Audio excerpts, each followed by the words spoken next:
Former President Donald Trump sat in a courtroom Tuesday to face charges against him for the second time in a little over 2 months. He pleaded not guilty to 37 criminal charges that he unlawfully kept national security documents when he left office and lied to officials who sought to recover them. Wearing a blue suit and a red tie, Trump frowned and leaned back in his chair but did not speak during the 47-minute hearing, which was closed to cameras. I think it's a rigged deal here. We have a rigged country. We have a country that's corrupt.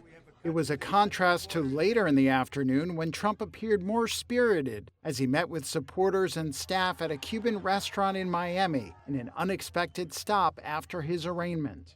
Trump was allowed to leave court without conditions or travel restrictions, and no cash bond was required. The judge in the case also ruled that he was not allowed to communicate with potential witnesses. It sets up a long legal battle as Trump, the frontrunner for the Republican presidential nomination, campaigns to win back the presidency in a November 2024 election. Experts say it could be a year or more before a trial takes place. Trump's spokesperson and lawyer, Alina Habba, called Trump defiant and the prosecution by the Justice Department politically motivated. The people in charge of this country do not love America. They hate Donald Trump.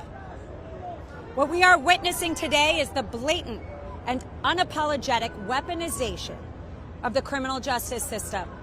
Trump has repeatedly proclaimed his innocence and accused Democratic President Joe Biden's administration of targeting him. He called special counsel Jack Smith, who is leading the prosecution, a Trump hater on social media on Tuesday.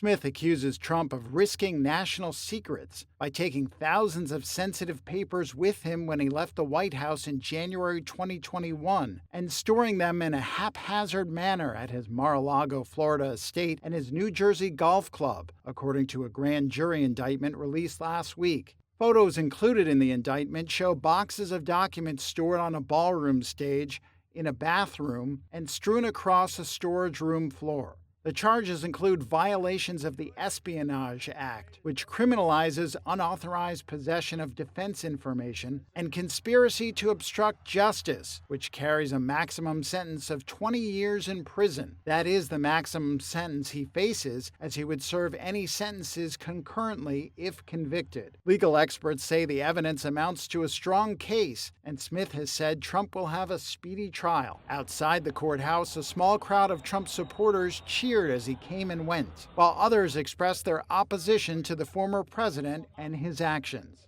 Trump's former aide Walt Nauta also faces charges in the documents case. Tuesday marked the second courtroom appearance for Trump this year. In April, he pleaded not guilty to state charges in New York stemming from a hush money payment to a porn star.